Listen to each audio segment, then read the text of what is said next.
चलिए अब हमारा दूसरा टॉपिक स्टार्ट होता है सेंसरशिप। आप सभी को पता है सेंसरशिप क्या होती है। सेंसरशिप एक तरीके से कोई भी अगर मीडिया गलत कार्य कर रही होती है या कुछ भी गलत शो कर रही होती है तो वो उस पर सेंसरशिप लगा देती है, यानी उसको रोकने के लिए, मीडिया को रोकने के लिए, वो काम ना करने के लिए गवर्नमेंट उस पर एक तरीके से सेंसर्स लगा देती है, जिससे आगे वो काम ना हो और पब्लिक उस चीज़ से किसी भी तरीके का, जो हमारी पब्लिक है उसमें वायलेंस ना हो, किसी भी तरह का कोई गलत फहमी ना हो। चलिए स्टार्ट करते हैं censorship. Movies, TV serials, advertisement, books, and even lyrics of a songs are checked by authoritative bodies like the censorship body of India। आप सभी को पता है, चाहे कोई मूवीज़ हो, टीवी सीरियल्स हो, एडवर्टाइजमेंट हो या कोई बुक हो, इवन जो सॉन्ग्स के लिरिक्स भी होते हैं उन सभी पर इंडिया में सेंसर्स बोर्ड काम करती है। जो अथॉरिटेटिव्स होती है सेंसर बोर्ड के, वो काम करते हैं। अगर किसी भी प्रकार से कुछ गलत होता है तो वो वहाँ पर सेंसर्स लगाकर उस चीज़ को रोक देते हैं। There are times when some content has to be removed और certain material has to be stopped from a release. ये सब जो अथॉरिटेटिव होती है, जो सेंसर बोर्ड होता है, ये सब उन कंटेंट्स के जो रिमूव कर देता है जो कि गलत होते हैं, किसी भी तरीके से पब्लिक में शो करने वाले नहीं होते हैं, या फिर उस मटेरियल को ही स्टॉप कर देता है कि वो चीज़ रिलीज़ ही ना हो।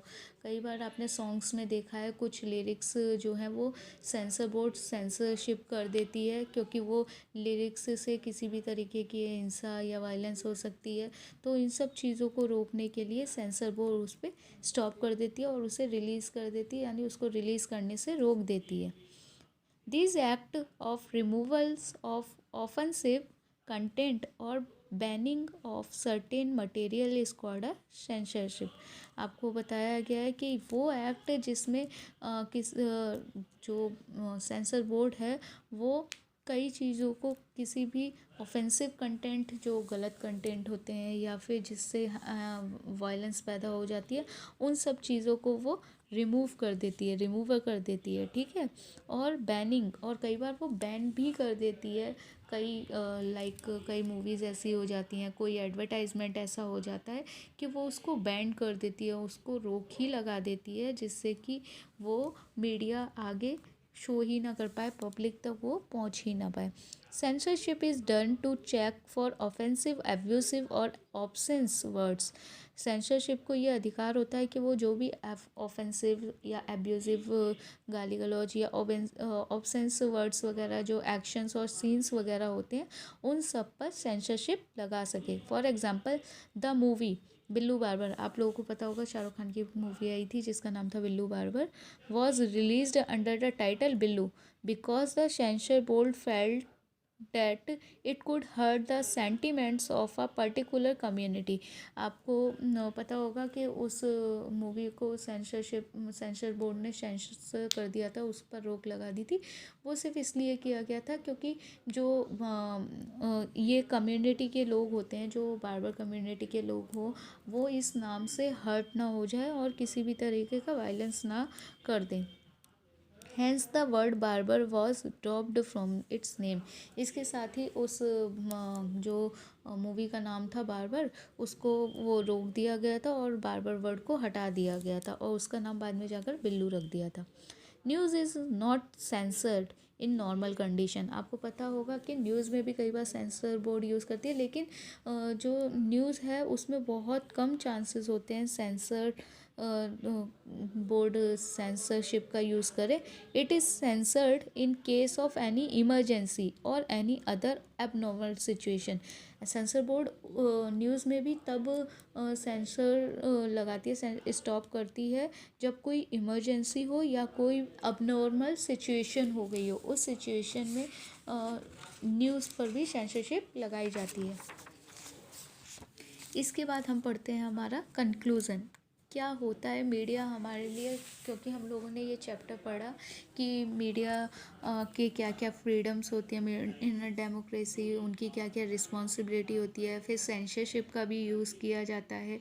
तो ये सब चीज़ें पढ़ने के बाद अब हम उसके कंक्लूज़न पे आते हैं। We can say that media is a capable of influencing social, economical and political changes. हम ये कह सकते हैं कि मीडिया जो है वो कैपेबल होती है किसी भी चीज़ से इन्फ्लुएंस होने के, किसी भी मीडिया किसी लाइक सोशल, इकोनॉमिक या पॉलिटिकल चेंजेस जो होते हैं उससे इन्फ्लुएंस हो सकती है.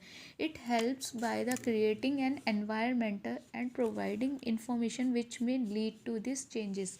इसके अलावा वो जो मीडिया होती है वो मीडिया लोगों तक, पब्लिक तक ये एनवायरनमेंट में हमारी ये इंफॉर्मेशन सेंड करती है. एनवायरनमेंट में ये चीज़ें यानी हमारे पब्लिक तक पब्लिसिटी करती है, जिससे कि जो हमारी कंट्री के सिटीजन्स हैं उन सभी में थोड़े जो भी इंफॉर्मेशन लेने के बाद थोड़े बहुत चेंजेस आ सकें.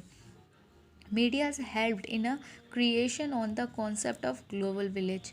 मीडिया जो होती है वो एक तरीके से हेल्प करती है क्रिएट करने में, कॉन्सेप्ट जो ग्लोबल विलेज के कॉन्सेप्ट है उनको क्लियर करने में. यानी ग्लोबल विलेज मतलब अपने कंट्री को एज अ ग्लोबल एक रूप में बनाए रखने के लिए और अदर कंट्रीज से भी उसे जोड़े रखने के लिए. Because of media people are connected all the time and are aware of the happenings all around the world. क्योंकि आप जानते हो कि मीडिया जो है वो लोगों से हमेशा कनेक्ट रहती है, यानी हमें ऑल द टाइम कोई ना कोई इन्फॉर्मेशन देती ही रहती है, हमें हर चीज़ के लिए जागरूक करती रहती है, वर्ल्ड में जो कुछ भी हो रहा है उसके बारे में बताती रहती है. Information about natural disaster, rescues, terror attacks, education, entertainment etcetera. इसके अलावा आपको पता है कि मीडिया कितने सारे फील्ड में वर्क करती है. मीडिया हमें नेचुरल डिज़ास्टर से रिलेटेड न्यूज़ देती है और उसके अलावा रेस्क्यूज़ वगैरह जो होते हैं हमारे कंट्री में या अदर कंट्रीज़ में वो सब भी बताती रहती है. टेरर अटैक्स वगैरह से रिलेटेड इंफॉर्मेशन भी हमें देती रहती है. एजुकेशन और एंटरटेनमेंट से रिलेटेड भी सारी जानकारियाँ देती रहती हैं, अवेयर करवाती रहती हैं. In any part of the world reaches us with in second. इस आप सभी को पता है कि मीडिया के थ्रू ही हमें कुछ सेकंड में हर जगह की जानकारी मिल जाती है, वो भी अभी एक ही जगह पर बैठे हुए. इट मीन्स हमें कुछ भी चीज़ की, अगर किसी भी चीज़ की जानकारी लेनी हो, इन्फॉर्मेशन लेनी हो, तो हम अपनी लोकेशन पर बैठ के ही विद इन अ सेकेंड पूरे वर्ल्ड की जानकारी ले सकते हैं. तो मीडिया हमारे लिए बहुत ज़्यादा इम्पोर्टेंट रोल प्ले करती है. चलिए, इसके साथ आप लोगों का ये चैप्टर भी फिनिश होता है स्टूडेंट्स. इसकी पीडीएफ आप लोगों को सेंड कर दी जाएगी, तो आप लोग अपनी नोट बुक में नोट डाउन कर लीजिएगा.